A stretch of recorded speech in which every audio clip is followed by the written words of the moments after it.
Selamat sore Medan. Selamat sore. Baik Tribuners, kembali lagi di acara Selamat Sore Medan ya. Seperti biasa pukul 17 waktu Indonesia Barat kita bakal up to date berita yang sudah ada nih dengan reporter kita yang sudah standby tentunya.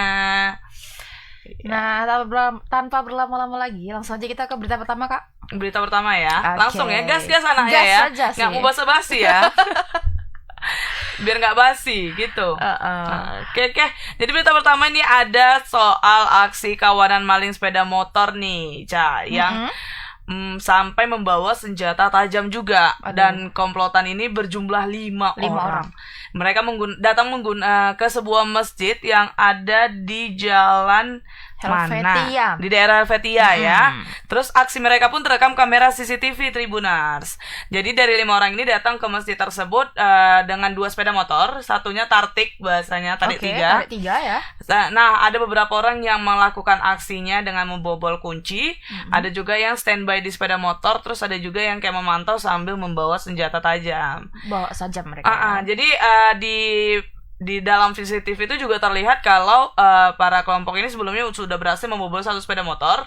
Ternyata sepeda motor tersebut ada kunci gandanya di bagian rem cakramnya. Jadi mereka langsung mengganti sepeda motor yang lain. Dan beruntungnya ada jemaah yang melihat aksi tersebut sehingga mereka pun kabur. Apakah mereka ada berhasil membawa sepeda motor? Kalau yang dari CCTV yang di masjid itu tidak. Nggak ada ya? Nggak ada. Gagal ya berarti ya curanmornya ya. Jadi ini sangat meresahkan ya. Apalagi ini kejadiannya ketika lagi sholat subuh. Aduh, sholat subuh Tribuners. Memang kan nggak sholat subuh termasuk sedikit orangnya ya kan, sepi kan. Masih gelap gitu. Cuman aksi nekatnya itu untungnya terekam kamera CCTV. Jadi kita bisa, semoga pihak kepolisian berhasil menemukan para pelaku nih supaya aman lah daerah Helvetia ya kan untuk orang yang melakukan ibadah. Nah, ini ada videonya. Jadi kita saksikan dulu video berikut ini.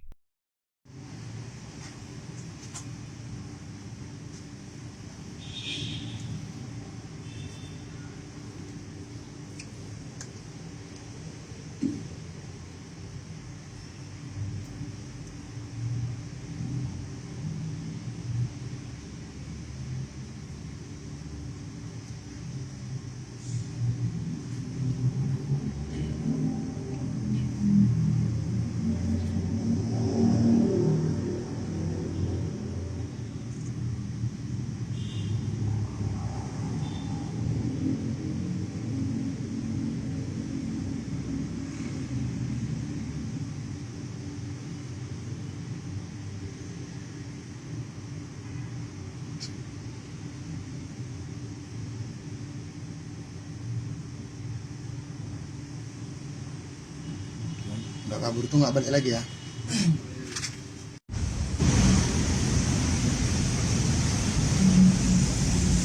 Bisa dijelaskan Bang mengenai Kronologi awalnya bagaimana Bang? Kronologi awalnya gini Bang, yang mereka pertama kan muter dulu dari sini. Terus muter mereka ada 2 orang, ada 2 kereta, 3 orang, 2 kereta. Jadi mereka ke sana, baru orang itu minggir dari pagar itu. Yang 2 orang beraksi, yang satu bawa senjata tajam, yang satu bawa kunci T-nya. Yang pertama keretanya yang diapain, kereta Scoopy-nya. Kereta Scoopy, karena kereta Scoopy dikunci cakram, jadi Gagal ya? nggak bisa, gagal. Nah, yang kereta berikutnya berhasil. Nah, tapi karena ada anak jemaah yang tidak sholat, mungkin mereka tidak berani membawanya gitu Bang. Habis itu langsung kabur ya Bang? Kabur mereka gitu. Berarti ada 2 sepeda motor yang coba dicuri ya Bang? Iya, ada 2 sepeda motor Bang. Itu cara mencurinya menggunakan apa mereka Bang?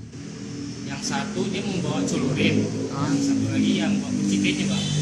Sempat dipatahkan juga stangnya pakai kaki Bang? Kalau yang ini nggak dipatahkan, dia cuma diambil pakai kunci T itu udah berhasil Bang, karena kan dia agak mudah dia karena. Jadi agak model. ciri-cirinya Bang seperti apa? Kalau ciri-cirinya Bang kami kurang sih Bang, karena kami kan melihatnya langsung di CCTV. Nah, karena Dia pakai penutup kepala sama masker. Pakai topi, pakai masker ya. Jadi kami nggak bisa melihat mereka yang asli di mana gitu. Kalau dari CCTV total pelakunya ada berapa Bang? Total ada 5 Bang. Yang 3 nunggu di pagar, yang 2 beraksi gitu. Sebelumnya di masjid ini bang sudah pernah terjadi pencurian juga bang? Kalau sebelumnya sih bang, kita ceritakan yang dulu sudah banyak sih bang. Cuman kami kan untuk memperketat kami mengadakan petugas parkir. Cuman kalau subuh ini kan agak kurang, agak jarang petugasnya gitu kan. Jadi zuhur, asar, maghrib bisa aja bang. Jadi subuh itu agak kurang. Itu kejadiannya pas waktu masih sholat ya bang? Waktu masih sholat bang. Oke. Dengan abang siapa bang? Saya Riza bang. Riza. Iya. Riza.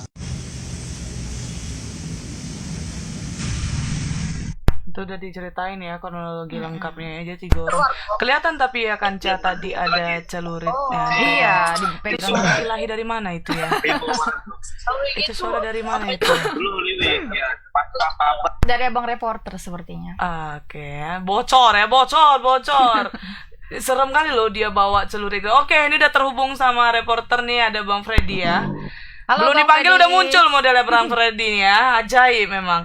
Halo, siapa tuh Bang di sebelahnya Bang? Curiga aku nih. Siapa tuh yang ngintip-ngintip?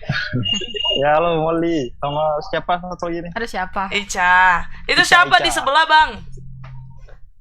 Ada berang-berang. Berang-berang. Kirain Lagi tadi di mana? badak. Kayak lagi di pantai gitu. Belakang bapak-bapak pejabat bukan sih? Ya. Don takut.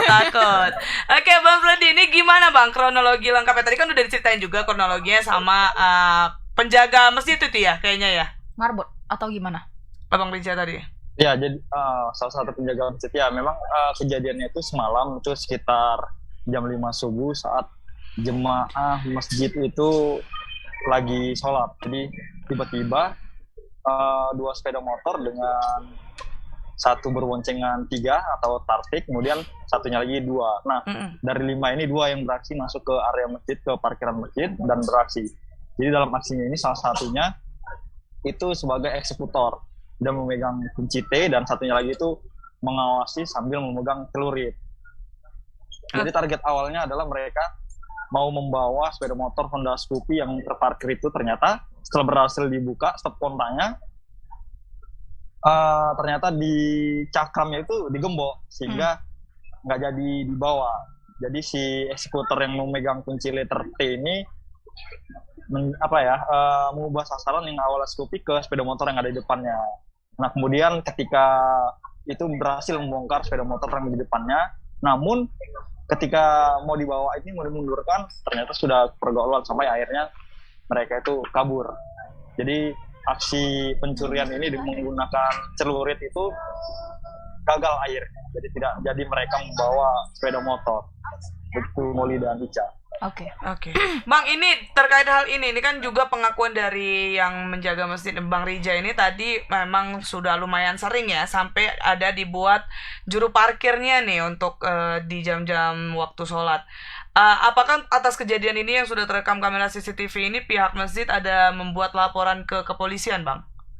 Ya, untuk yang kasus ini sepertinya pihak dari masjid itu nggak membuat laporan karena memang aksi pencurian itu nggak jadi gitu, atau gagal lah. Jadi, harus berhasil dulu sebelum boleh ya. Jadi mereka memilih tidak melapor, begitu Molly. Makanya memang diakuinya bahwa beberapa waktu yang lalu juga sempat terjadi aksi pencurian sepeda motor di situ, sampai akhirnya pihak masjid itu terpaksa menggunakan jasa tukang parkir lah gitu untuk menjaga kendaraan yang ada di area masjid. Tapi pun meski sudah ada tukang parkir, tapi saat subuh itu karena sepi, jadi tukang parkir pun itu tidak ada gitu. Jadi hanya ada itu di jam-jam siang sampai jam 9 malam lah gitu. Tapi untuk subuh seperti itu terjadi upaya aksi pencurian sepeda motor jemaah.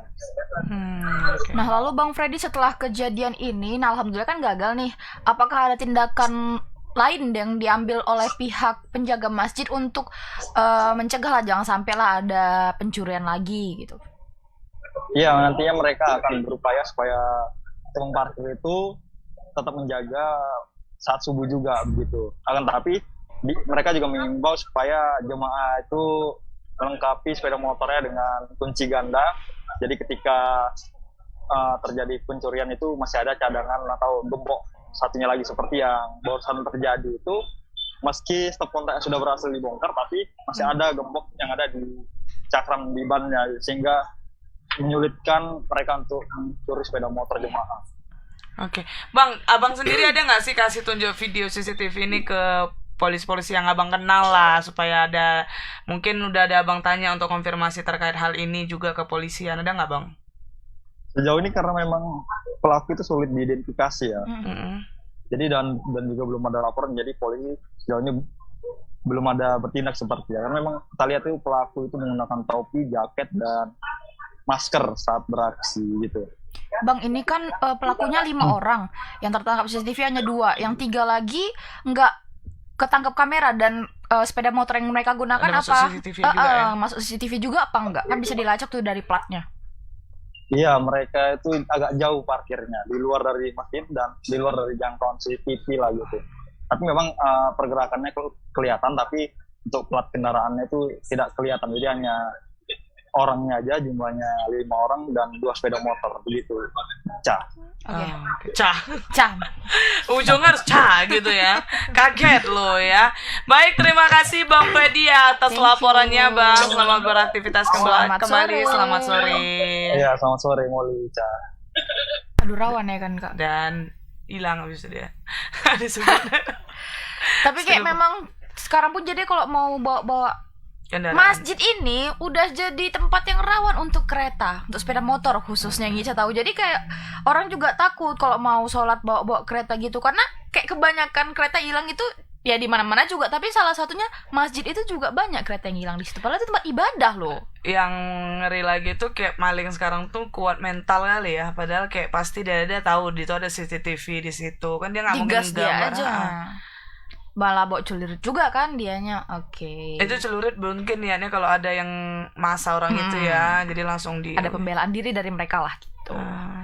Keren sih. Jadi semoga untuk Tribuners ya harus selalu berhati-hati lebih lah. berhati-hati. Dan itu untungnya Honda Scoopy tadi tuh yang udah berhasil dikunci T, tapi karena ada kunci gandanya tuh, kunci gembok di stangnya dia, jadinya aman, gak jadi hilang. Coba gak dikunci. Nah, tapi sebenarnya kan banyak tuh Scoopy itu. Itu tuh nggak, kunci ganda itu bukan nggak bisa mereka membuka itu, bisa sebenarnya, cuman lebih lama pergerakannya. Tapi mungkin kalau nggak ada adik-adik tadi juga mereka udah lebih. Itulah masih rezeki berarti masih ya. rezeki. Adik, terima kasih adik. Memang ada adik ya? Adik katanya anak-anak. Baik juga ya kan. Nah, ini bukan cuman soal maling aja. Soal begal pun gak siap-siap kok di Kota Medan. Dan ini di siang hari, sore hari jam 4. Coba bayangin. Parah kali kan. Dan ini korbannya seorang wanita nih Tribuners, menjadi korban begal pas dia tuh mau pulang kerja di Jalan Wihara MKBC Desa Sempali Dusun 9 Percut Setuan, Deli Serdang tuh pada Senin 16 Januari. Peristiwa tersebut itu terjadi pada hari Jumat 13 Januari sekitar pukul 4 sore. Nah, akibatnya korban mengalami luka bacokan di bagian punggung sebelah kanannya. Yang ngeri lagi tuh dia pada lewat. Jadi yang tukang begalnya itu tuh pejalan kaki ya. Bawa celurit gitu, kayak mau kenain lehernya. Untung ada helm, jadi kenalah punggung sebelah kanannya. Terus dia langsung tancap gas gitu. Dan tau nggak 9 jahitan, Cah. 9 jahitan ya kakak ini, aduh. Lumayan dalam. Namanya Vera Oka nih kak. Jadi beliau juga sampai dirawat intensif di rumah sakit ya. Terus juga masih mau membuat laporan. Kalau nggak salah entah hari ini entah besok ke kepolisian, karena dia juga baru masih perawatan juga kan, belum sembuh juga lah. 9 jahitan lumayan juga loh itu. Iya dong. Nggak, yang lucunya apa coba ya, nih orang ya mungkin pengaruh obatan kali ya, narkotika ya, nggak tau lah. Di jalan kaki, awak lewat nggak ada dosa, tiba-tiba mau dibacok dia, coba lah. Dan pelakunya ini dia udah pakai topeng, berarti dia memang ada merencanakan sebuah kejahatan kan, kalau memang dia pakai topeng. Apa kebanyakan nonton film ya kali orang-orang sekarang, kayak kelakuannya tuh makin bejat-bejat gak sih? Kayak yang ada apa di sekolah perkosa, ada pelecehan dilakukan sama siswa, tau nggak berita tuh? Ada anak SD entah SMP dilecehin sama kawan-kawannya, dia lapor ke kepala sekolah juga ngelecehin dia, melakukan pelecehan padanya. Habis itu ada kakek-kakek yang hamilin anak disabilitas yang sampai hamil. Ih, apa sih dunia? Makin gitu loh. Edan gitu ya. Edan kali lah. Nah, tapi untuk berita informasi lengkapnya kita udah ada video nih Tribuners. Kita saksikan dulu video yang berikut nih.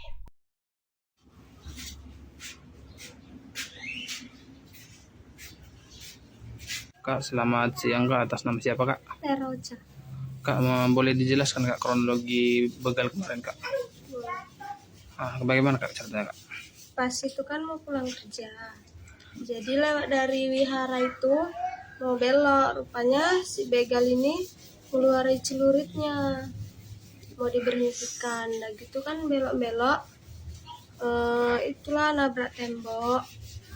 Nabrak tembok dia sempat deketinnya dia celurit itu. Dia naik sepeda motor atau bagaimana Kak? Jalan. Jalan kaki, berarti dia menghadang ya? Iya. Dan dia kemarin itu apa aja yang dilakukan Kak? Itu kan Kakak kena bacok, itu dia apa Kak? Dibacok atau dilempar Kak? Dia ini sempat deketi gini, dia mau ngambil lehernya gitu karena saya kan pakai helm.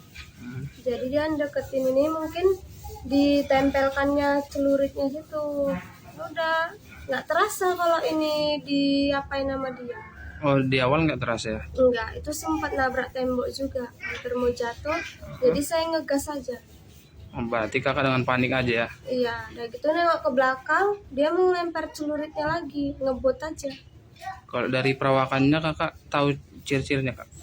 Dia pakai topeng, badannya agak buntel, agak hitam gitu. Oh, gemuk ya? Iya, Dan kemarin itu ada berapa pelaku Kak? satu aja. Satu ya? Dan pada saat kejadian Kak, adakah barang Kakak yang hilang Kak? Nggak ada. Aman semua ya? Aman.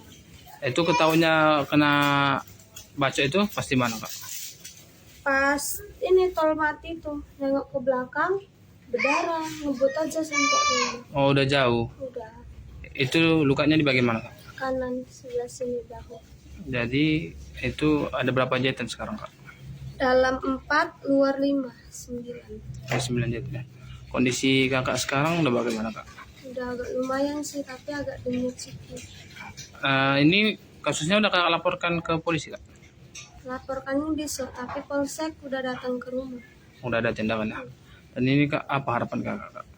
Ya cepet baik aja lah, semoga yang begal itu cepat ketangkap.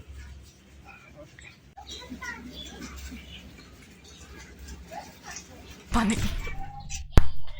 Nah itu dia Tribuners pengakuan dari korban ya, Kak Ocha tadi. Nah tapi untuk informasi lebih lengkapnya lagi kita sudah terhubung bersama reporter kita di lapangan, ada Bang Aprianto. Halo Bang Aprianto, selamat sore. Ya, selamat sore Kak Risha dan Kak Molly. Oke, Bang boleh dijelasin gimana nih kronologi kejadian begal di siang hari yang dialami oleh korban ini Bang? Ayo Kak, selamat sore Tribuners. Kejadian ini dialami oleh Fer Ocha yang berusia 20 tahun. Dia warga Jalan Anugrah, Dusun 8, Desa Sampari, Kecamatan Pertusituan, Kabupaten Deli Serdang. Kejadian ini dialaminya pada hari Jumat lalu, tanggal 13 Januari 2023, sekira pukul 4 sore. Di mana saat itu dia baru saja pulang dari tempat kerjanya dan melintasi jalan wihara MKBC tersebut. Namun sesampainya di sana dia dihadang seseorang dengan berperawakan bertopeng, dengan badan yang gemuk dan berkulit hitam. Saat dia dihadang itu dia sempat melakukan mengelak dan hingga menabrak sebuah tembok.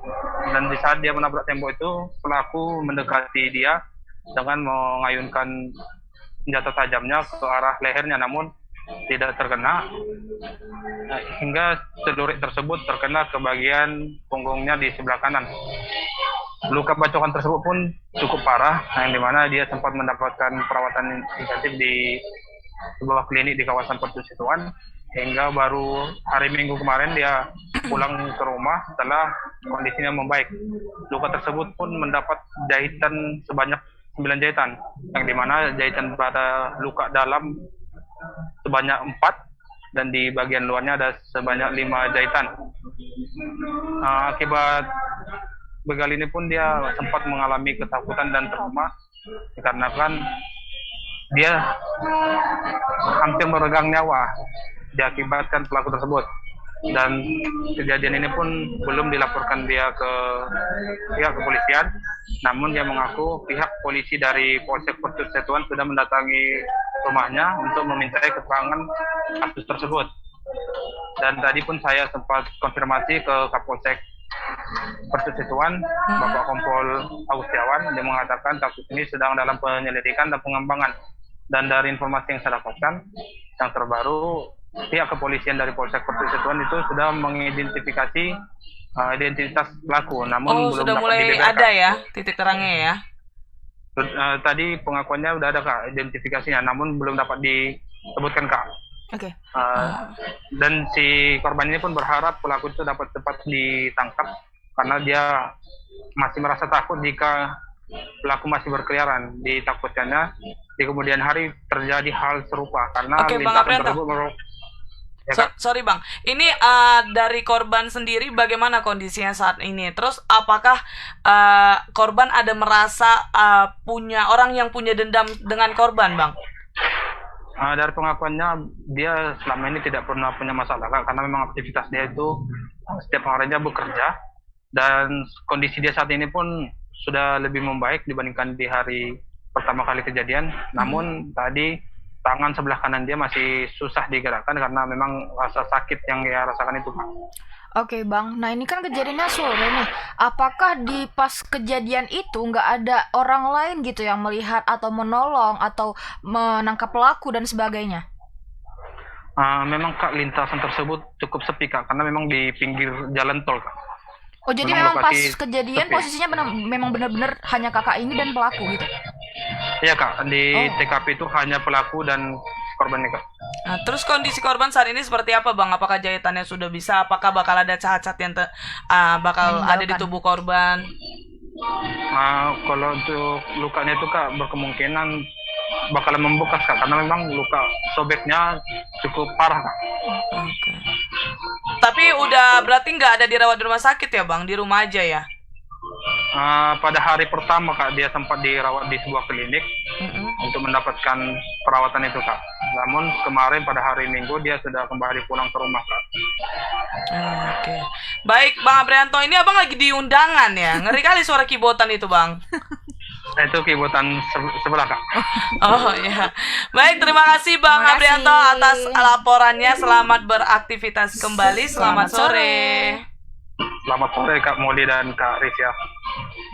Serem ya. Tribuners, itu untuk apa ya? Pembelajaran lah. Pembelajaran lebih hati-hati lagi sih. Oke, berarti kan nggak tau lah ya, mungkin juga ini tukang begalnya ke tengah Tukang begal, jalan ya kan, dikejarnya wah itu makanya mau Pertama dihadang dia, mungkin kayak diberhentikan. Jadi kan kakak itu nabrak ini dia tembok abis itu. Nah pas itulah disitulah kesempatan pelaku itu mencoba untuk puk.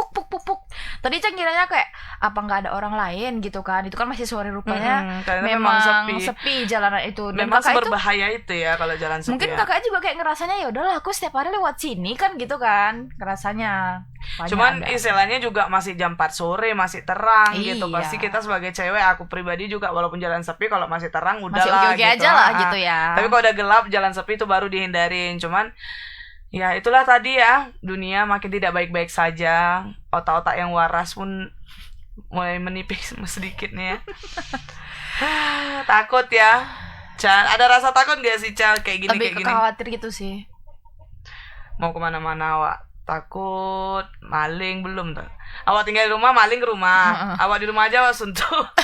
Awak keluar ada begal Salah semua. Memang di rumah aja sih yang betul ya berarti ya. di rumah aja. Jangan kemana-mana ya. Ya Allah, jadi introvert semua orang. Baik, ini kita langsung aja nih ke berita ketiga. Ca, ada berita apa nih Ca? Ada puluhan pedagang yang berjualan di seputaran pasar bunga Brastagi, Kak tau nggak? Pernah lah pasti ya, nggak mungkin Yang nggak pernah ya. dekat-dekat pajak itu juga nggak sih pasar bunga? Pasar bunga yang ya? mana itu ya? Nah saat ini mereka tuh harap cemas. Kenapa? Karena berdasarkan surat edaran dari Dinas Kebudayaan dan Pariwisata Kabupaten Karo, para pedagang ini diminta untuk mengosongkan bangunan yang telah diusahakan mereka sejak lama. Iya, jadi ada lumayan banyak tuh, kalau nggak salah 25 pengusaha Iya. yang berjualan di tempat tersebut dan ternyata mereka harus Mengosongkan. karena katanya daerah itu bakal direvitalisasi. Nah selanjutnya ada dua surat edaran nih. Nah di surat edaran kedua nomor 556 garis miring 1356 garis miring Disbud Porapar garis miring 2022 yang dikeluarkan pada tanggal 15 Desember 2022, pedagang kembali diminta untuk mengosongkan bangunannya nih. Nah dalam surat tersebut juga Tertera pedagang diminta untuk mengosongkan bangunan dalam kurun waktu 5 kali 24 jam dalam kurun Jadi 5 5 hari ya. Tapi ini karena kan otomatis kan kalau misalnya disuruh kosongkan pasti dari pemerintah juga bakal ngasih tempat yang Baru. lain kan. Nah, cuman dari pihak para pedagang sendiri tidak mau datang berpindah ke tempat tersebut karena katanya tempat itu tuh kayak hutan. Yang temenin kami jualan di sini tuh nanti cuma lalat gitu, nggak ada pengunjung, saking sepi. nggak adanya yang mau datang gitu ya. Karena hal tersebut juga para pengusaha yang berada 25 toko lah ya, mungkin ya, yang ada di situ tuh bakal ngelakuin demo lah ke Disputpora untuk memberikan argumen mereka lah kalau mereka tidak mau pindah. Oke. Nah, tapi untuk informasi lebih lanjutnya lagi, kita ada video dari Tribuners, kita saksikan dulu video yang berikut ini.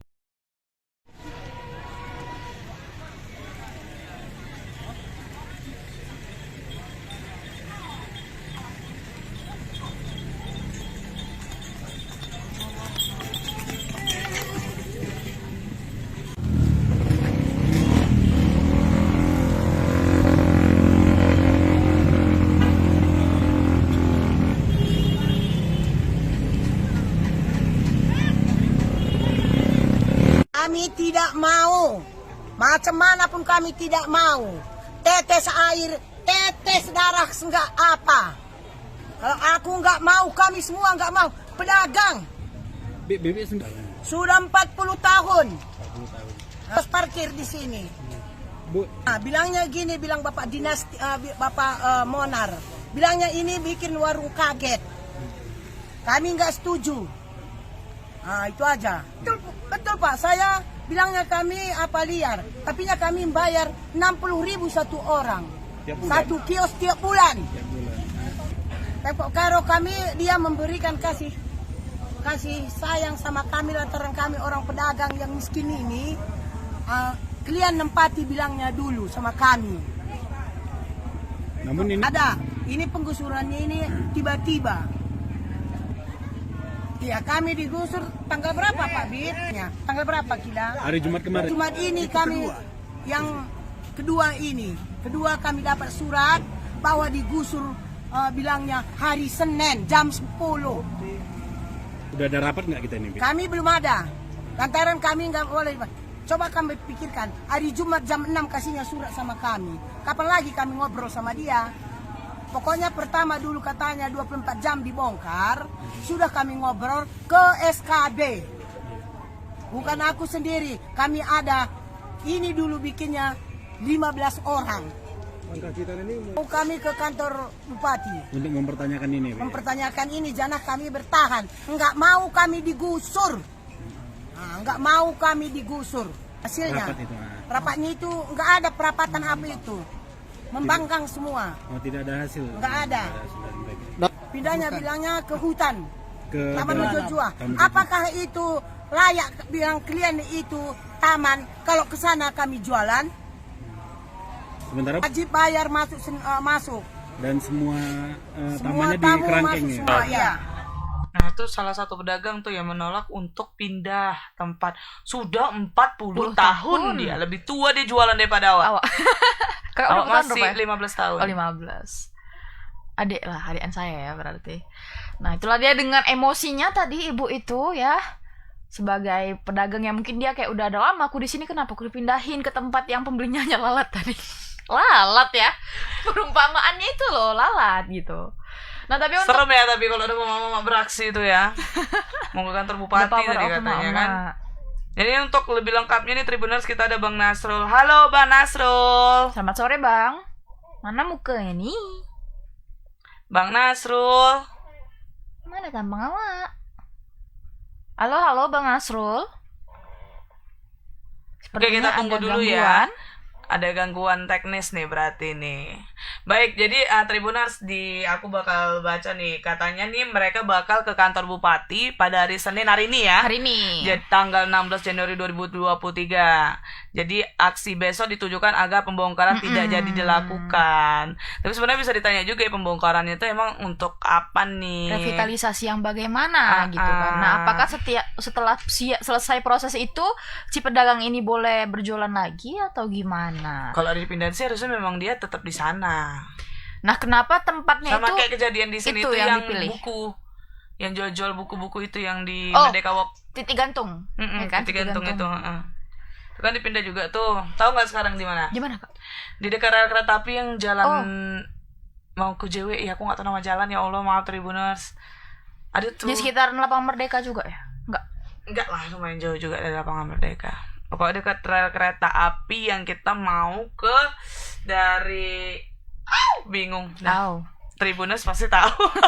Mungkin lebih tahu Tribuners. Iya, boleh di komentar sih. Di mana ya? Kasih tahu, tolong bantu nih, kasih informasi nggak lengkap gini nih. Oke, kita coba lagi nih Bang Nasrul. Halo Bang Nasrul. Apakah sudah bisa terhubung? Sepertinya belum nih, Kak Molly. Ya, halo Kak. Halo Bang. Nah, oke. Dari mana saja Bang? Sehat? Biasa. Sehat ya. Oke, Bang Nasrul, ini gimana Bang tadi aksi dari ibu-ibu yang ingin melakukan penolakan terhadap revitalisasi yang dianjurkan oleh Bapak Disbud Porapar sendiri, apakah jadi berlangsung Bang hari ini tadi? Ya, dapat saya jelaskan, kamu dan Tribuners sekalian. Untuk awalnya ini para pedagang ini diminta untuk pindah dari lokasi yang ada saat ini yang merupakan di Pajak Bunga Brastagi di Jalan Gundaling Brastagi, diminta untuk pindah untuk mengosongkan bangunan tempat mereka jualan selama ini karena lokasi tersebut direncanakan akan direvitalisasi begitu. Dan informasi yang saya dapat, revitalisasi ini nantinya ditujukan sebagai untuk dijadikan lahan parkir begitu, untuk dimaksimalkan sebagai lahan parkir karena selama ini memang untuk lahan parkir di Brastagi masih cukup kurang, bisa dikatakan cukup kurang karena di kawasan ini sering terjadi kemacetan terutama di hari-hari libur begitu Kak. Nah, ini kalau yang saya dapat informasi, para pedagang ini nantinya diminta untuk berjualan di sekitar di dalam Taman Menjual-Jual begitu Kak, yang lokasinya tidak terlalu jauh dengan lokasi yang ada saat ini. Masih dekat daerah situ juga ya Bang berarti ya? Masih dekat daerah sini, tepatnya di bagian atas ini Kak, di salah satu di dalam taman begitu. Namun yang mereka menolak ini karena lokasi taman ini yang cukup masuk ke dalam, karena saat ini kan mereka berjualan itu tepat di pinggir jalan, tepat di lokasi parkir, sehingga wisatawan bisa tahu nih ada dagangan. Tapi kalau mereka dipindah ke Taman Menjual-Jual, mereka takutnya nantinya tidak ada pembeli, makanya mereka menganggap ini dipindah ke hutan gitu menurut narasumber saya Ibu Marta Bruginting ini Kak. Oke. Inilah yang mereka tolak. Dan tadi juga masyarakat ini atau pedagang ini melakukan audiensi ke kantor bupati yang rencananya tadinya akan aksi tapi langsung diterima oleh pihak Pemkab, dan akhirnya dilakukan audiensi bersama dengan asisten 1, asisten 2, asisten 1, asisten 3, Kasat Pol PP, pihak Disbud Porapar dan Kapolsek Brastagi gitu Pak. Nah, sejauh ini Bang, ada nggak sih dari pihak Disbud Porapar itu memberikan keterangan atau memberikan klarifikasi terhadap hal ini Bang? Secara langsung ya? Ada nggak Bang? Sampai saat ini berdasarkan keterangan dari pihak pedagang juga, mereka itu belum mendapatkan sosialisasi secara pasti gitu Kak. Jadi pilot project revitalisasi ini belum dijelaskan secara rinci. Ini nantinya mau dibuat jadi apa, pedagang dipindah kemana gitu. Jadi masih katanya lah begitu Kak. Namun dari tadi yang saya dapatkan informasi dari pihak Disbud Pora, dari Kabid Pariwisata, nantinya itu akan dijadikan lokasi lahan parkir yang mengingat lokasi parkir masih cukup kurang untuk parkir wisata, dan para pedagang ini diminta untuk pindah di Taman Menjual-Jual itu Kak. Dan salah satu yang menjadi permasalahan lagi di Taman Menjual-Jual itu memang terdapat sekitar 12 bangunan yang nantinya akan ditempati oleh para pedagang. Namun pedagang yang terkena imbas revitalisasi ini yang ada 25 ya Bang tadi ya? Ada 25 pedagang begitu Kak. Jadi itu gimana lagi? Belum ada kejelasan juga ya? Belum ada kejelasan, dapat kita lihat berarti ada 13 pedagang yang tidak mendapatkan bangunan begitu Kak. Jadi berdasarkan keterangan dari asisten 1 dan pihak Disputpora, itu mereka 13 lainnya diminta untuk membangun sendiri lapak jualannya secara sementara. Di mana nantinya direncanakan tahun ini akan dianggarkan untuk pembuatan lapak yang permanen begitu, Pak. Oke, Bang, dari 25 pedagang itu ada nggak yang terima aja dengan keputusan tersebut atau memang semuanya menolak untuk revitalisasi? Ya, sampai sejauh ini memang yang saya dapatkan dari para pedagang juga semuanya sepakat untuk menolak begitu, Pak. Semua ya. Semuanya sepakat untuk menolak karena mereka sudah ada yang hampir puluhan tahun berjualan di situ dan mengandalkan wisatawan begitu, Kak. Inilah yang pedagang masih belum mendapatkan informasi secara pasti. Gimana sih kami nanti ke depannya? Apa sih yang akan kami dapat nanti di Taman Mojojoa ini begitu, Kak? Sorry, Bang, ini untuk aksi yang bakal dikatakan sama ini kan dari semalam nih katanya bakal melakukan aksi ke kantor Bupati. Apakah jadi nih para pedagang melakukan aksi tersebut, Bang, hari ini? Nah, tadi itu yang saya sampaikan, rencana mereka kemarin itu melakukan aksi hari ini, tapi tidak jadi. Mereka jadinya datang, tapi langsung ditanggapi sama Pemkab begitu, Kak. Langsung diterima oleh asisten 1, asisten 3, dan pihak Satpol PP begitu, Kak, yang selaku ibaratnya kita bilang bakal jadi eksekutor begitu. Nah, terus rencanakan dari surat kemarin, yang hari Jumat kemarin terbit itu, hari ini rencana akan digusur begitu, Kak. Akan dikosongkanlah lapak-lapak jualannya itu. Makanya mereka pagi-pagi sekali udah datang ke kantor bupati untuk membicarakan ini agar tidak jadi untuk dieksekusi begitu, Kak. Nah, untuk tadi kan Bang dari keterangan Abang itu kan para aksi ini kan nggak jadi karena udah langsung ketemu sama asisten 1 dan lain-lainnya. Nah, apa hasil pembicaraan mereka, Bang? Kalau dari hasil pembicaraan yang saya dapatkan tadi, pihak Pemkab tetap akan melakukan revitalisasi dan tetap akan melakukan pengosongan lapak-lapak jualan di situ, Kak. Mereka diberikan waktu selama 1 minggu. Oh, udah bertambah lagi waktunya ya, Bang? Nah, bertambah lagi waktunya untuk mengemas barang-barangnya dan dipindahkan ke Taman Mojojoa. Tapi yang saya dapat dari perwakilan pedagang tadi, mereka tetap menolak, tetap tidak akan mau untuk pindah begitu, Kak. Karena sampai saat ini memang belum ada kejelasan seperti apa sih nantinya kami ada nggak pembeli di sana, seperti apa sih tanggung jawab dari pihak pemerintah sendiri begitu, Kak. Bang, dari pihak pemerintah sendiri sudah ada Bang konfirmasi nggak apa keterangan dari pihak pemerintah? Untuk yang saya konfirmasi tadi dari asisten 1, mereka mengatakan ini tetap akan dilakukan revitalisasi dan ini akan dilakukan untuk parkir. Tetap masyarakat pedagang dipindahkan ke Taman Mojojoa. Dengan itu, dengan bangunan yang ada sebanyak 12 unit itu, Kak. Cuman itu aja ya gitu ya? Cuman itu aja.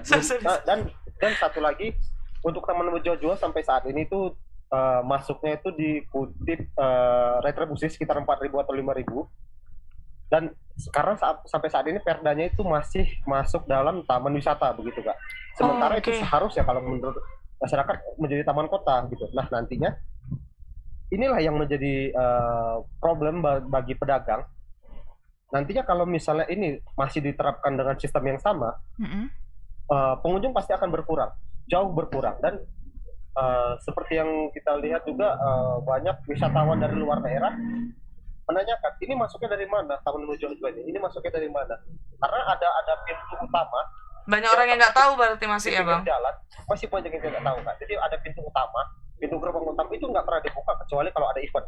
Jadi, nah inilah tadi yang saya tanyakan juga sama pihak Pemkab. Ini gimana nantinya? Gitu.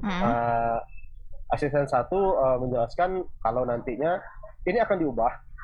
Nantinya retribusi tidak akan diadakan lagi dan pintu gerbang utama akan dibuka. Jadi aksesnya untuk umum bisa leluasa masuk dan nantinya di dalam situ juga, di dalam Taman Mojojoa juga diarahkan menjadi tempat parkir. Jadi ibaratnya dapat saya sampaikan si landscape atau si penempatan parkir dan pedagang ini hampir sama yang saat ini ada dengan nantinya begitu, Kak.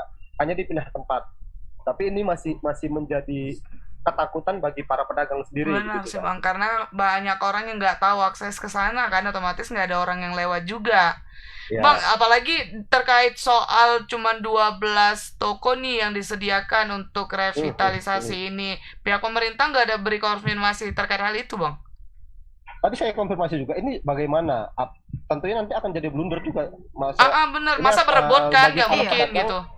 Bagi para pedagang nantinya akan menjadi sirik-sirikan atau ada kesenjangan sosial yang saya sampaikan tadi.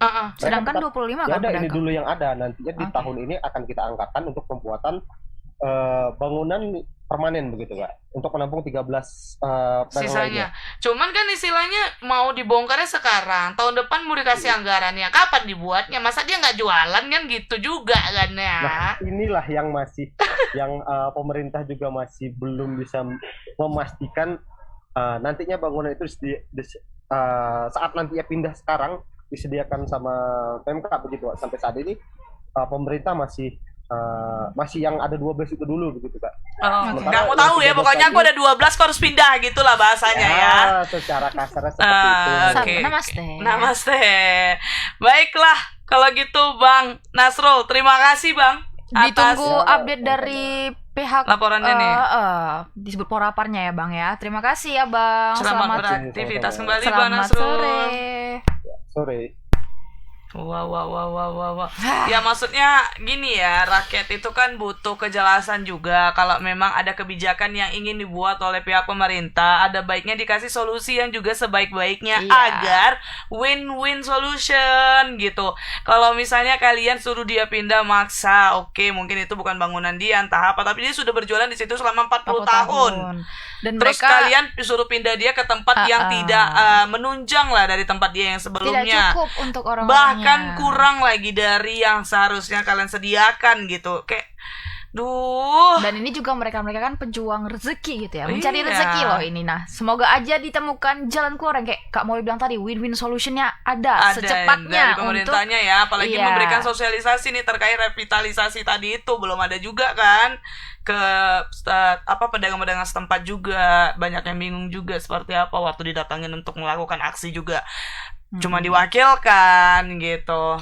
Ya semoga di Brastagi tetap pokoknya itu kan menjadi tempat objek wisata ya. Jadi ya memang bagus juga disediakan lebih lebar lapangan parkirnya. Cuma itu tadi tetap harus memikirkan pedagang-pedagang juga ya dari pihak pemerintahnya. Semoga terus semangat lah ya memberikan yang terbaik untuk masyarakat.